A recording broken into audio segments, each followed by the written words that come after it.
Well, I'm still picking away at this undercarriage for the 8-passenger Yellowstone Park stagecoach. We did the front hounds assembly and the bridge iron work in the last video. There's a couple little bolts that I have to put in there to kind of tie that up a bit. But on the front of these hounds is where the double trees and single trees go that the horses actually pull this coach with. And coaching double trees are a little different in style than they are on a farm wagon, sheep wagon, that type of a deal. And before I get too involved in looking at what we have as the remnants, there are different terminologies and names used generally for this overall double tree setup.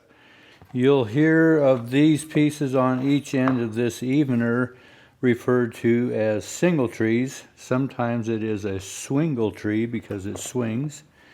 But single trees are the most common, and it is one single tree per single horse. And oftentimes this bar that connects the two single trees is called the evener because that's what aids in keeping the two horses in a team even with each other. And sometimes it's referred to as a double tree by itself. Most oftentimes, the complete assembly is referred to as a double tree because you are either driving a team or you're driving double. So this would be the complete double tree. So oftentimes when I have been at shows or people will call and say, I need a double tree, I have to clarify, okay, just what are you talking about? Do you need the complete assembly or do you just need the bar that is connecting to the two single trees? It's just a terminology thing. So I do have a single tree here that is a common farm wagon style single tree or a working single tree. And you can see the center clip is completely different than what we have here. And they have a different style of hook end that hooks into the heel chains of the harness. And when this style of single tree is hooked to an evener, there will be a simple clevis that this ring will connect the single tree to the evener to make the complete double tree. This style you can see is completely different. It's not quite so easy to disconnect the single tree from the evener. These are what's called a staple. And you'll sometimes find this staple attachment of a single tree to an evener on your hitch wagons like the Budweiser wagons. But when that is so, oftentimes, even though this might have a staple and connected here, they will still have this style of a hook to hook to the heel chains. And that's where a coaching style hook on the end of the single tree is distinctly different. You can see the ferrule that goes over the single tree, and then it has a very unique iron that has been forged out that bolts through this ferrule and has this style of a configuration. Well, it's designed for this type of an attachment on the end of the heel chains.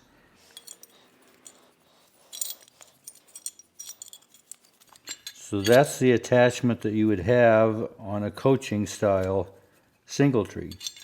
And the advantage of that is that it can be loose, and it is very seldom ever possible for this to come detached. It's a very safe, solid style of a hookup.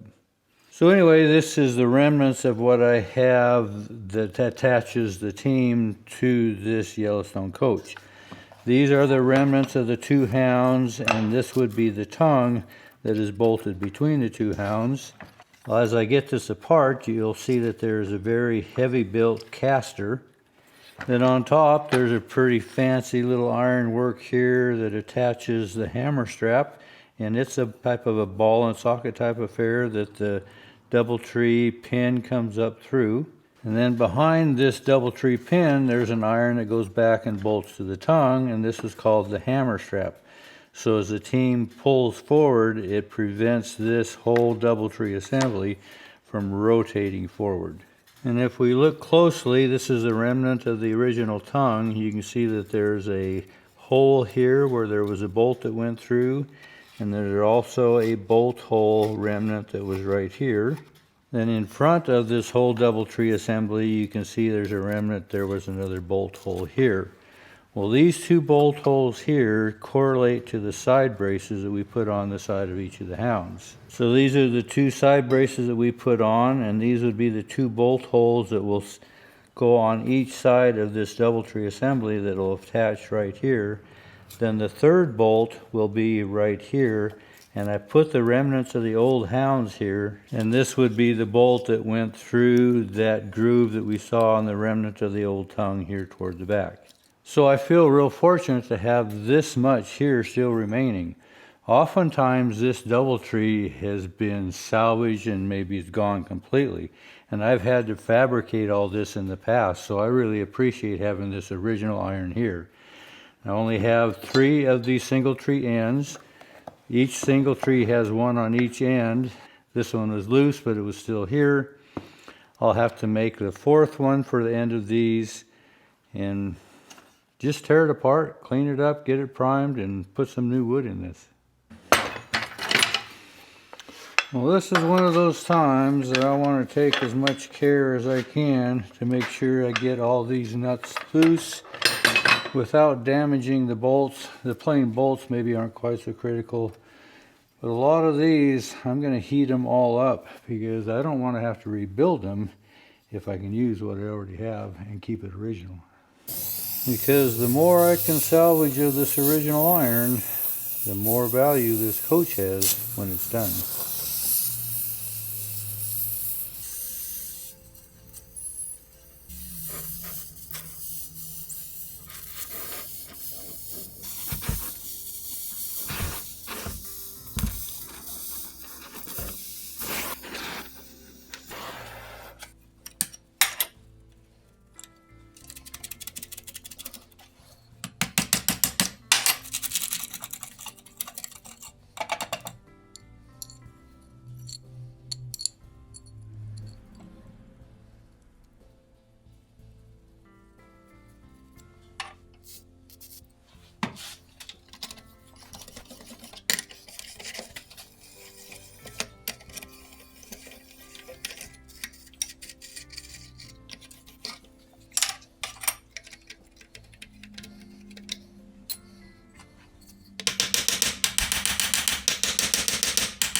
So I thought woodworkers weren't supposed to get this dirty. Well, I've got some sandblasting to do.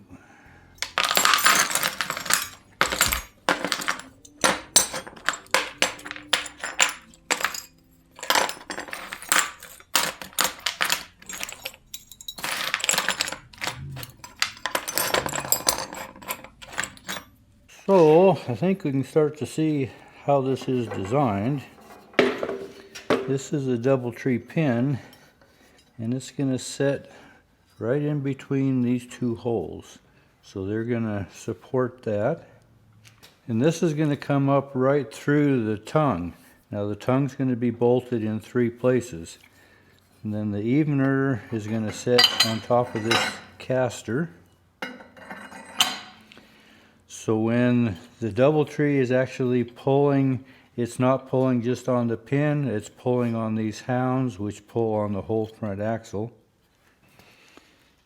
Evener will set about like so. And what I call the bow tie will actually sit on top of there. That goes there, and then that's bolted to the tongue back here. Well, you notice as I took this apart, there were a couple little metal plates that were right in this position here, one on each side. Well, as this singletree is installed, it's going to come back as the horse's shoulders are moving, and it's going to bump into this place. That's why it has this little wear plate right here to take the abuse off of the wood evener. And then you notice that I took this little metal plate off. One side has a rivet that goes clear through, so it cross pins these bolts here so it doesn't split it out. And this side had a screw on it. Well, as this staple is installed here, and this is allowed to kind of flop like this wants to come up and beat up against the end of this evener. So this little wear plate here is put in that place to take that wear and tear. So you can begin to see that this whole tongue assembly, the DoubleTrees, are meant to be stationary on this front axle in this set of hounds. And this tongue doesn't swivel like a wagon tongue or a buggy set of shafts or a buggy pole that can hinge up and down. Those vehicles can be run off-road through rough country. These stagecoaches were not meant to be driven off-road. They were meant to be road-driven vehicles. So this tongue is constantly stiff. So with the 3 bolts through the hounds and to the tongue, and this DoubleTree pin being bolted through the tongue and also through the hounds, this tongue doesn't come off easily at all. I think I could say probably, obviously they were shipped without the tongue installed just for shipping purposes, but once they're put together, that tongue is there to stay, and the DoubleTrees stay on there as well. So the next step for after all this disassembly and cleaning up is to prime it and start replacing all the wood. I haven't had quite as much time in the shop here the last couple of weeks. We've had a cold month and we've had a lot of snow, and then the wind came. And I've had drifts where I haven't had before. Our corrals were filled with drifts that were 3 feet deep. So I spent a lot of time pushing snow, trying to keep things opened up. But we've had a little bit of break, so hopefully my time will increase back here in the shop again. It's just part of living here in Montana. Appreciate you coming along. Thanks for watching.